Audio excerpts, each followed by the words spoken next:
Hello friends, आप सबका स्वागत करती हूँ अपने YouTube channel my dream garden में।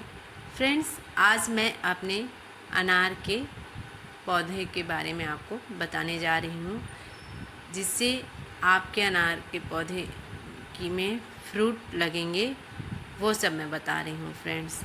तो क्या आपके भी अनार के फूल झड़ जाते हैं? क्या आपके अनार में ढेरों फूल आते हैं लेकिन उनमें एक भी फल नहीं बनता?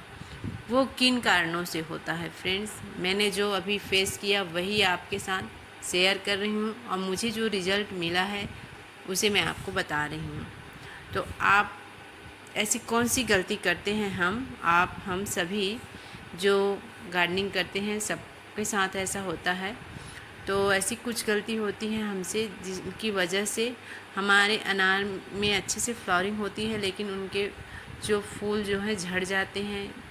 जानकारी की कमी या फिर जानते हुए भी समझ में नहीं आता कि ऐसा क्यों हो रहा है। तो मेरे साथ जो जो हुआ फ्रेंड्स, वो मैं आपको बता रही हूँ। तो देखिए, ये मेरे अनार में इतने सारे फ्लावर्स आए हुए हैं और फ्लावर्स तो गिर भी चुके हैं। और देखिए, इतने बढ़िया से इसमें फ्रूट लग रहे हैं फ्रेंड्स। तो मैंने इसमें ऐसा क्या क्या किया है वो आज आपके साथ बता रही हूँ आपको। तो आपको हमेशा जब भी आप अनार का प्लांट लगाएं तो आपको ग्राफ्टेड प्लांट लेना चाहिए। ग्राफ्टेड प्लांट में फ्रूटिंग जल्दी होती है।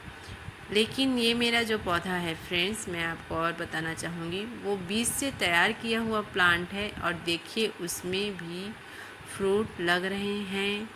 मुझे काफ़ी लोगों ने ये बोला था कि इस प्लांट में फ्रूटिंग नहीं होगी, बस इसी तरीके से फ्लावरिंग करेगा और फिर फूल आते थे बहुत सारे और झड़ जाते थे।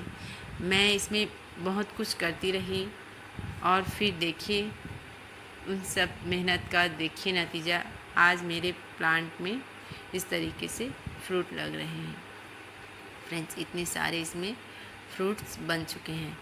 तो फ्रेंड्स, हमें ऐसी कौन सी गलती नहीं करनी चाहिए अपने अनार के पौधे के साथ, वो मैं आज आपको बता रही हूँ। तो पहली गलती नहीं करनी चाहिए, हमें अनार का पौधा या किसी भी फ्रूट प्लांट को एक बड़े साइज़ के ग्रो बैग में लगाइए। अगर प्लांट छोटा है तो आप छोटे गमले में लगा सकते हैं। अगर इस तरीके से थोड़ा बड़ा हो जाए तो आपको उसका साइज़ बड़ा गमले या ग्रो बैग में लगाना चाहिए था। मेरा ये जो था अनार का पौधा एक छोटे से गमले में लगा था और उसमें रूट बाउंड हो चुकी थी और उसमें फ्लावरिंग आती थी, इतनी सारे फ्लावर्स आते थे लेकिन वो सारे फ्लावर्स गिर जाते थे, ड्रॉप हो जाते थे। उसके बाद फिर मेरा जो मैंने क्या किया, उस गमले से निकाल करके इसको ट्रांसप्लांट किया, इस ग्रो बैग में लगाया और उसमें लगाने के लिए मिट्टी मैंने अच्छे से तैयार की। उस मिट्टी में मैंने भरपूर मात्रा में गोबर की खाद डाली, जैसे कि आप ले सकते हैं 30% गोबर की खाद और 40% रेत, मिट्टी, 40% मिट्टी, 30% गोबर की खाद और 10% रेत। और जो भी 10% है, आप जैसे नीम की खली, बोन मील, सरसों की खली और एप्सम सॉल्ट, सीवीड ग्रेन्यूल्स, ये सब का मिक्स करके आप उसमें अच्छे से डाल दीजिए। फंगीसाइड ज़रूर डालिए और करके इस तरीके से मैं अंदाजे से बनाती हूँ फ्रेंड्स। अपना जो भी मिट्टी तैयार करती हूँ अच्छे से आपको न्यूट्रिशन से भरपूर इस तरीके से मिट्टी तैयार करके आपको उसे प्लांट को अपने लगा देना है। उसके बाद फ्रेंड्स, आपके प्लांट में फ्लावरिंग शुरू हो गई, फ्लावर्स तो आ रहे हैं लेकिन आते हैं फ्लावर्स भर भर के, लेकिन सारे फ्लावर्स गिर जा रहे हैं, फ्रूट में कन्वर्ट नहीं हो पा रहा है। तो इसकी वजह क्या है? तो पहली गलती तो ये होती है कि जैसे कि आप प्लांट पे न्यूट्रिशन की कमी है, तब फ्रूट सेट नहीं हो पाता उसमें और आपको अच्छे से मिट्टी आपने तैयार नहीं की, हो सकता है इस वजह से भी हो सकता है। दूसरी कारण है फ्रेंड्स ओवर वाटरिंग। जब भी हम प्लांट लगाते हैं, हमारे फूल आते हैं जब भी अनार के पौधे में या किसी भी पौधे में, फ्रूटिंग प्लांट में, तो आपको पानी का खास ध्यान रखना है। पानी आपको ज़्यादा नहीं डालनी हो उस टाइम पे, आप पानी की मात्रा कम कर दीजिए। ऐसा नहीं कि पौधे को ज़रूरत है उतना दीजिए, लेकिन डेली पानी आप उसमें ना दीजिए। और जब ये है दूसरा कारण, पानी ओवर वाटरिंग। और तीसरा कारण है फ्रेंड्स, पॉलिन ना हो पाना। आपके गार्डन में पॉलिनेटर नहीं आते हैं, आपके पौधे पे जो मधुमक्खियाँ और भंवरे, तितलियाँ, ऐसी चीज़ें नहीं आ रही है, तो खुद से वो आते हैं तो वो पॉलिन कर देते हैं, तो पॉलिनेशन ना हो पाना। तो हमें क्या करना है, हैंड पॉलिनेशन करना पड़ता है। तो जैसे आपके फ्लावर्स खिले हैं अनार का, तो उसमें होता है नर होता है, एक मादा होता है, मेल और फीमेल। तो आपको फीमेल का पॉलिन जो लेकर के उसके मेल का पॉलिन लेकर के जो फीमेल फ्लावर्स है उसकी स्टिग्मा पे आपको लगा देना है उसका पॉलिन। तो आपको खुद से हैंड पॉलिनेशन करना पड़ेगा फ्रेंड्स, वो भी होता है पॉलिन ना हो पाना, ये कारण है। और जो एक तो तीसरा कारण है फ्रेंड्स, ये तीसरा कारण होगा। चौथा कारण होता है ग्रो बैग्स या गमले हम छोटे इस्तेमाल करते हैं, वो था। हमें हमेशा ग्रो बैग्स या गमलों की साइज़ बड़ी रखनी चाहिए।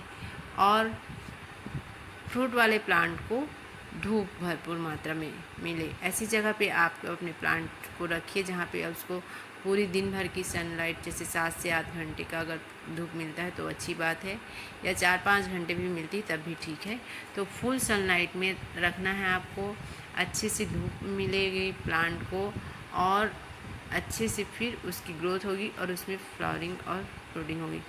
अगर इन सब कारणों के बाद भी आपका प्लांट के फूल गिर रहे हैं तो हमें ऐसा क्या करना चाहिए फ्रेंड्स, ऐसा क्यों गिरते हैं? हमने मिट्टी अच्छे से तैयार कर ली, हमने पानी का भी ध्यान रखा हुआ है, हम खाद भी दे रहे हैं, जो भी पोटेशियम रिच, जो ऐसा नाइट्रोजन पोटेशियम वाली अच्छी सी खाद जो है वो भी दे रहे हैं टाइम टू टाइम, और धूप भी मिल रही है हमारे प्लांट को, किसी तरीके से कोई कीड़ों का अटैक नहीं है, और हमारे प्लांट्स में पॉलिनेशन भी हो रहा है। तो क्यों उसके बाद क्यों गिरते हैं? उसके बाद भी फ्लावर्स ड्रॉप हो रहे हैं, तो उसके लिए हमें ऐसा क्या करना चाहिए फ्रेंड्स? ऐसा हम क्या करें जिससे कि हमारे फूल जो हैं ना गिरें, जिससे सारे फूल तो कन्वर्ट नहीं हो पाते हैं। देखिए, जो मेल फ्लावर होगा वो गिरेगा ही, जितने भी मेल फ्लावर हैं वो गिर जाएंगे। जो फीमेल है अगर उसमें पॉलिनेशन हो गया तो वो सारे फ्रूट ज़रूर बनेंगे। तो उसके बाद भी अगर आपके फ्रूट गिर रहे हैं तो आपको क्या करना है फ्रेंड्स? मैंने जो किया वो मैं आपको बता रही हूँ। तो आपको लेना है एक चीज़ ऐसी जिसका आपको अपने प्लांट पे छिड़काव करना है, और उससे छिड़काव करने के बाद देखिएगा आपने हैंड पॉलिनेशन भी कर दिया, खाद भी दे दी, पानी का भी ध्यान रखा है, तो फिर उसके बाद उसका छिड़काव करने के बाद आपके फ्रूट जो हैं नहीं गिरेंगे। जो मेल फ्लावर है वो ही गिरेंगे, और जो फीमेल फ्लावर है अगर उसमें पॉलिनेशन हो चुका है तो वो बिल्कुल भी नहीं गिरेगा। फ्रेंड्स, ये मेरी खुद की मैंने जो किया है अपने प्लांट्स पे वही बता रही हूँ आपको। तो इसके लिए हमें लेना है फ्रेंड्स, ये है वो चीज़, इसे बोलते हैं प्लानोफिक्स। प्लानोफिक्स कितनी मात्रा में इसका छिड़काव करना है वो हमें जानना ज़रूरी है फ्रेंड्स। तो हमें 1 लीटर पानी में 4 बूंद, मैंने जो डाला था वो बता रही हूँ फ्रेंड, 4 बूंद हमें 1 लीटर पानी में इस प्लानोफिक्स को डाल कर के अपने पूरे प्लांट में अच्छे से छिड़काव कर दीजिए। फिर आपने जो पॉलिनेशन आपने हैंड पॉलिनेशन किया है या फिर गार्डन से आप भौरे तितली आते हैं उन्होंने किया।